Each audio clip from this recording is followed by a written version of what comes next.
Bonjour. Demeure fidèle à Dieu. Saül mourut parce qu'il se rendit coupable d'infidélité envers l'Éternel, dont il n'observa point la parole, et parce qu'il interrogeait et consulta ceux qui évoquent les morts. Amen.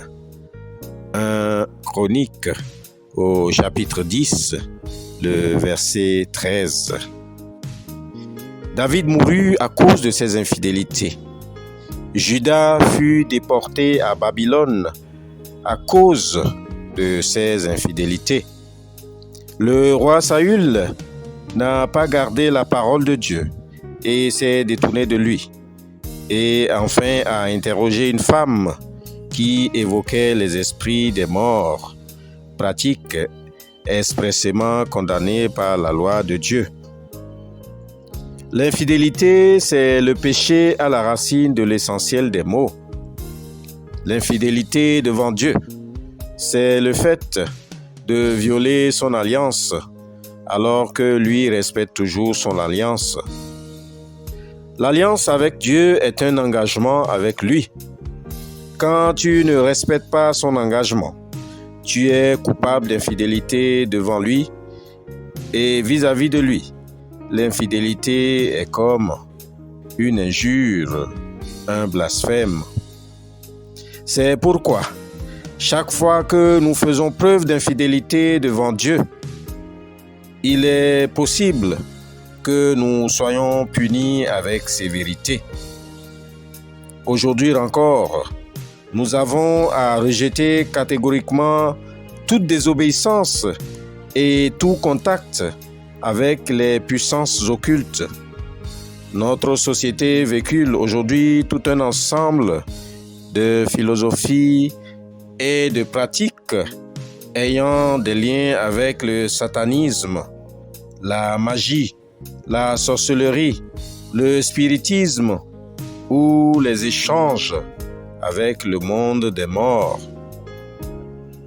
Bien-aimés dans la foi, lorsque nous nous égarons sur ce genre de chemin, nous nous rendons coupables d'infidélité par rapport à notre engagement de disciples de Jésus.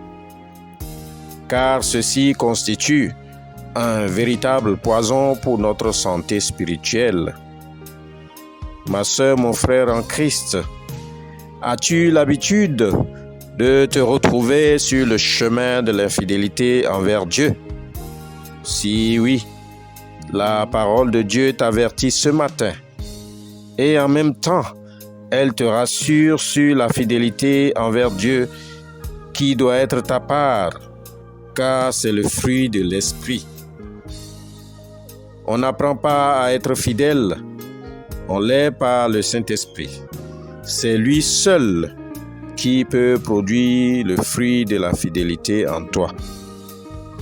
Tu dois donc rechercher en permanence sa présence dans ta vie, car loin de lui, tu deviens infidèle à toute échelle, mais près de lui, tu sauras garder la fidélité. Amen. Prions que Dieu nous accorde la grâce de la fidélité à son alliance par l'action du Saint-Esprit.